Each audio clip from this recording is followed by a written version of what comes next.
So here we have Merch, long-time player for the old Gosford Tigers. What do you think of the game today, mate? I only got here in the third quarter, but I thought the Tigers were falling behind a little bit then, but they, to their credit, came back and fought hard in the last term and got a good win. Hey, got a message for the boys for the grand final, mate? Yeah, boys, well done on making the grand final. Enjoy it. Don't be overawed. Just play footy and win the game. Well done. Thanks, Merch. All right, boys. Welcome to the major semi-final press conference. I have with me here The Reverend. full forward, the Reverend Jim Kemp. He's got a cheesy grin as well. Just to fill you all in, if you're watching this remotely, Lockie Timmy, lots of old boys that watch this. I know one, for example, the old Romac. I said I'd give you a shout out today. On your buddy. Yeah, we won today, so 2 weeks' time is the grand final, which is a long time in Gosford AFL history, and you know, we're all together now, and we're determined to bring it home for everyone that's worn the jersey before, and for all of us, all of you that supported us over the years. It's been a long time coming. So let's have some questions to Kempy. Just before we get going though, so you've been part of the club for a long time. Yep. And you're now the coach. I'd like to congratulate you on being a coach, to be the coach of the side that's made the grand final. I've done a bit of research. And the last time Gosford played in the grand final was 1998, and that was in the twos. Yep. And on good information, nobody can ever remember the last time Gosford won a flag in the seniors. And here we are, boys. We're on the cusp. We're on the edge of making history, and no matter what level of football you play in, winning premierships is the shit that people remember for the rest of their lives. And here we are. Yep. Ready to go.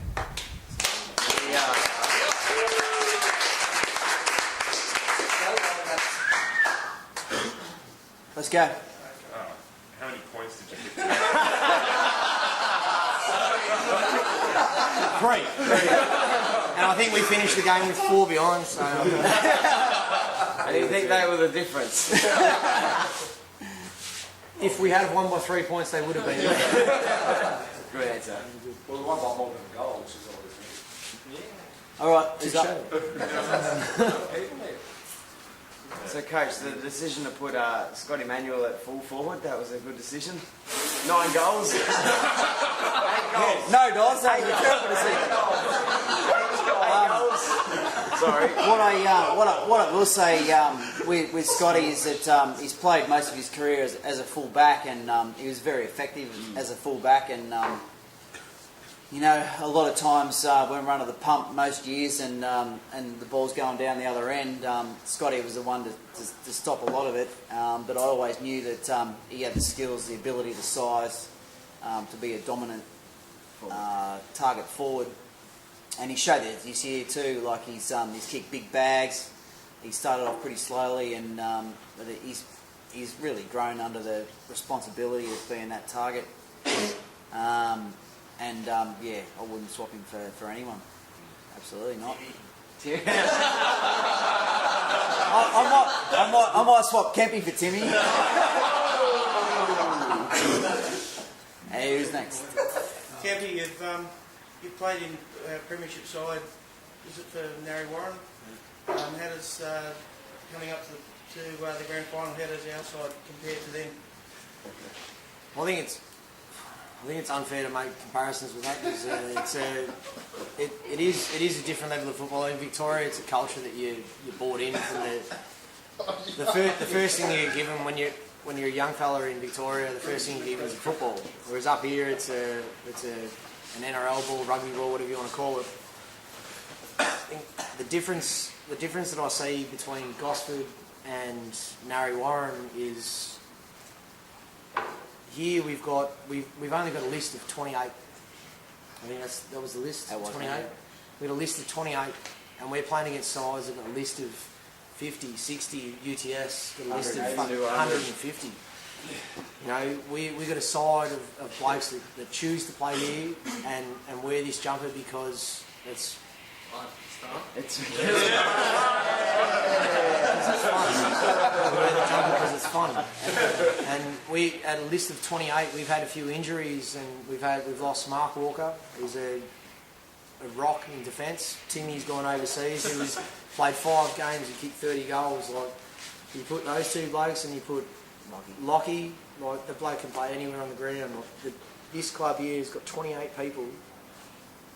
And 28 people has been better than clubs that have got 150, that have got sides in other divisions. And as for example, we lost the game against Penrith, and I couldn't give 2 shits about how many players they dropped back. They beat us in 10 minutes, in the first 10 minutes of the game. They can play that side, no worries. We've beat them before and we'll beat them again. It's as simple as that. And it doesn't matter how many players you drop back, how good another side thinks they are by dropping people back. No worries, mate. We've got 28 blokes, and this is the side we've got, and we've had it all year, and we finished on top of the ladder, and we are the best side in this competition at the moment. And it's as simple as that.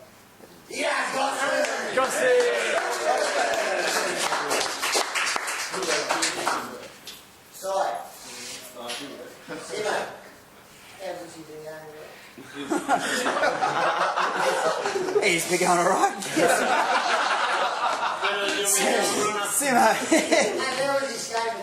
No, Simo was great today. Yeah, he was really good, and I know that he refused to come off in the last quarter when I tried to give him a bit of an interchange and a bit of a rest. But yeah, Simo was really good today, and I know that he'll bring it home in 2 weeks' time.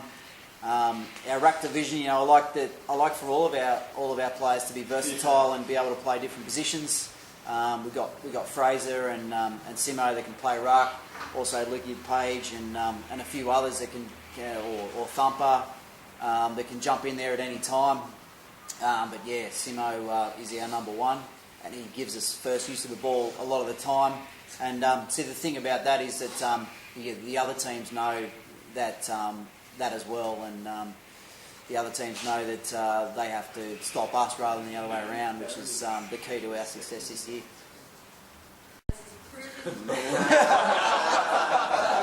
Fraser's a lot more streamlined now, and you know, I've tried to continue his education this year. But he was getting more game time when he had the curly locks. He was.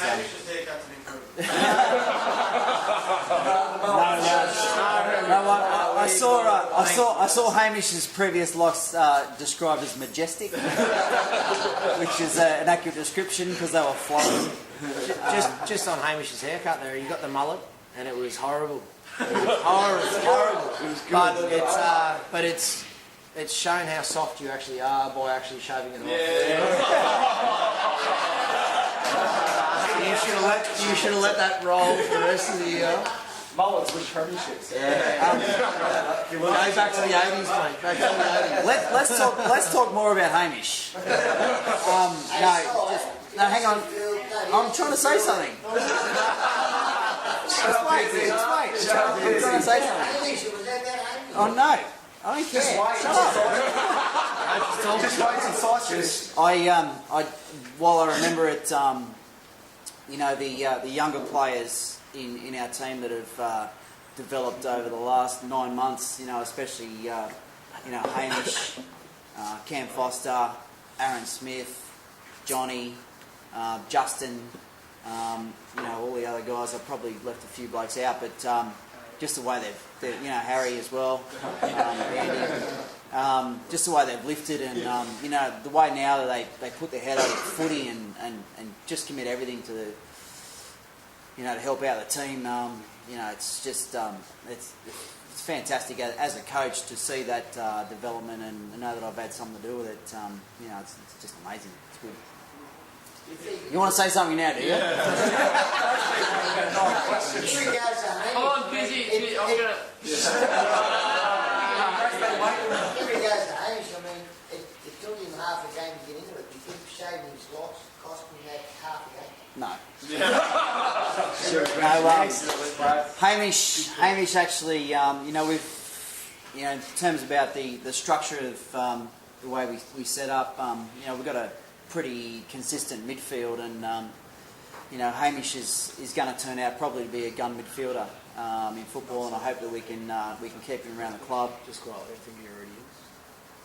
Okay, sure. And I've got no problems in throwing him in anywhere where he's needed. I know he's going to just run through the lines, put his arrow of the footy, and use it really well as well. So we're really lucky that we've got that core midfield, including Hamish, that does the job for us. Brad man. Sponsors first. Cha-ching. You guys run the dogs this year. You've got a few sponsors. I don't know. How do you make a percentage? Do you feel like the sponsorship deals are going to be flying from Glen Bryant? We're delighted with the sponsorship that has enabled us to get on the field this year. It's a difficult market. We know that we're a minor sport up here, and we know that we're going to battle for chook raffles and all that sort of stuff, and any kind of sponsorship assistance we can get, it helps absolutely massively. And it's not a small part of the reason why we're able to have the success that we've got, and still with one game to go, and it's really good. Thanks, Dave. And start again, just on what you've given to the club. Lots of football clubs can't survive without people like yourself. And you might think you're pretty proud of us at the moment.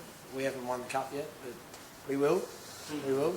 But clubs don't survive with people like you putting their hand in their pocket.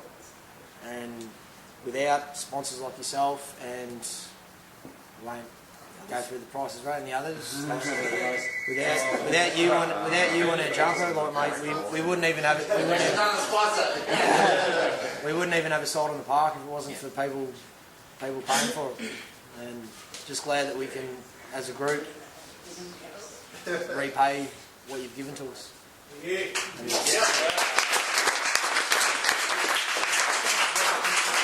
Brad man? The Bradman. You just called yourself the Bradman, didn't you? The Bradman. You're an entity. You're an entity. It's been an all-round good year for the club. 4 grades in 4 gospel teams in grand finals. Woo! 12s, 14s, 16s and seniors for those of you playing at home. Obviously, Si, you've been around for a while. Can you remember a time when the club has been so successful? No. And honestly, how does it feel like? What's the? I've spent 13 years at this great club that's had a lot of success over 40 years. But in my 13 years, we've had 0 success. I know that the juniors have been consistently successful, and that feeds into the way we go as seniors. But have every single team that wears a Gosford jersey in a grand final. It means a lot to me.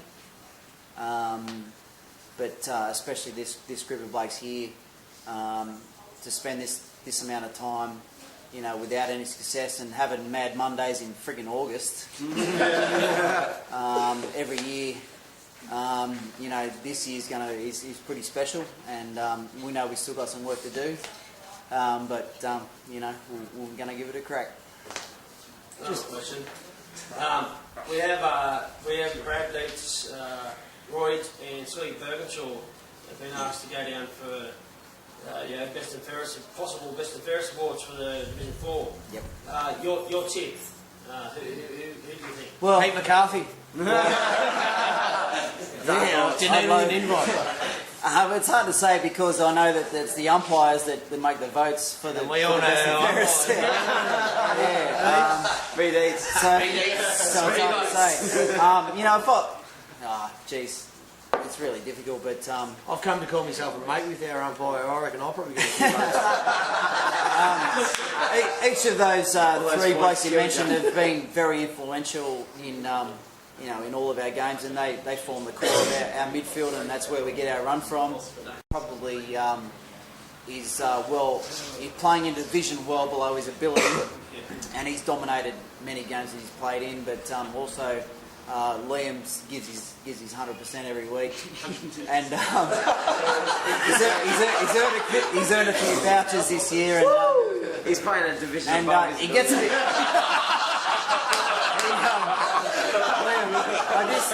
I just wish Liam would freaking train the way he plays. He's very lazy.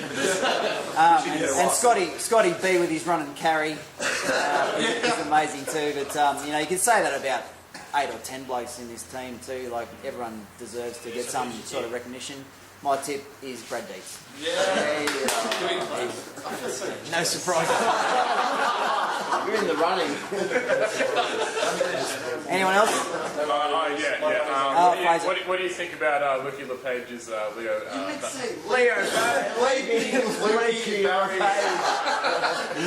Lukey LePage. In the last 30 seconds to win the game. Well, in all fairness, the game was already sealed. It was 11. It was just a good grab. But even if he dropped it, the result wouldn't have been any different. You did nothing. I know. Luke LePage actually is an important player for us, and I'd really like to get him up forward a bit more, because he's got strong hands, and he's a good kick too. But what he I was just going to say that.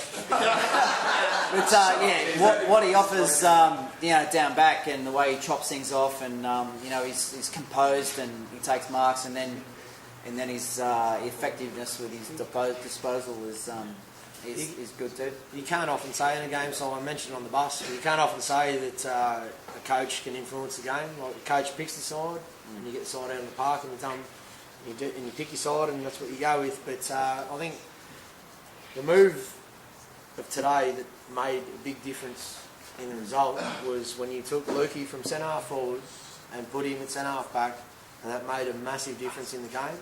And it's not often that a coach can have that much of an influence on the game, and I think Si today, that was the move of the day. Oh, move of the day. And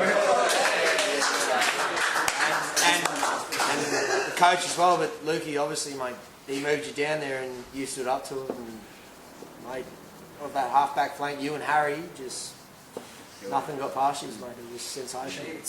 It's actually really, really difficult after being, at 13 years as a player, and just kind of stand on the sideline. It's hard because I can't go out there and do anything. You should have qualified yourself then. I only played 4 games. Well, you should 2 more. Yeah. 2 more. You kicked 4 against UTS last time. You could have kicked 7 today. Could have. It's frustrating not being out there, being able to get out there, and hopefully all I can do is really just make sure everyone's in the right spots, and then it's up to you guys. And yeah, that was move of the day, mate. You don't see a coach make a move that influences the game, and that influences the game. So, go on, mate. Cheers. Move of the day. Can you give us player of the day? From both of you.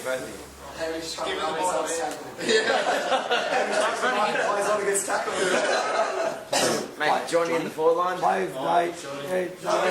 Excellent. Play of the day, we had Johnny playing on a bloke that never stood within 10 metres of him, because he just straight didn't respect him. And the ball was coming into our forward line, and it went over the pack, and Johnny read it, or he's in the right. He read it better than his opponent. Got his knuckles to the ball, and it came down. And hopefully, I took the ball after that and give the handballs off to someone else, and it turned into a goal. But just so it's all about you, Kevin. I can't kick any goals. So hopefully, I get a hand and someone else can. But just like for a bloke, like he's a little fella. Fair dinkum. The ticker in the bloke, like he's amazing today. Well, I've watched Andy at the start of the year. Like, Andy gets hit and he doesn't even realise he's been hit. He just runs through it and he just gets another kick. But Johnny got clobbered like, in the first quarter. He got absolutely flattened, and he stood up and just went, "What happened?" and then he ran to the next contest, and the next contest, all he did, like as I've said to him a few times, when he's in the forward line, your job is to get the crumbs off the spilled marks, and just if it's just you, just to make the contest. And 3 times today, you made the contest. That's all you needed to do was make the contest and bring the ball onto the ground, and that's what you did. And it directly resulted in 2 goals for us that went straight on the scoreboard. Yeah.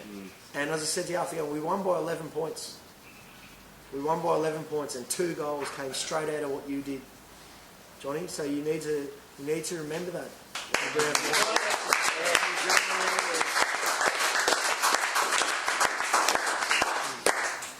Good work as well. All done? All right, thanks, boys. Next week, yeah.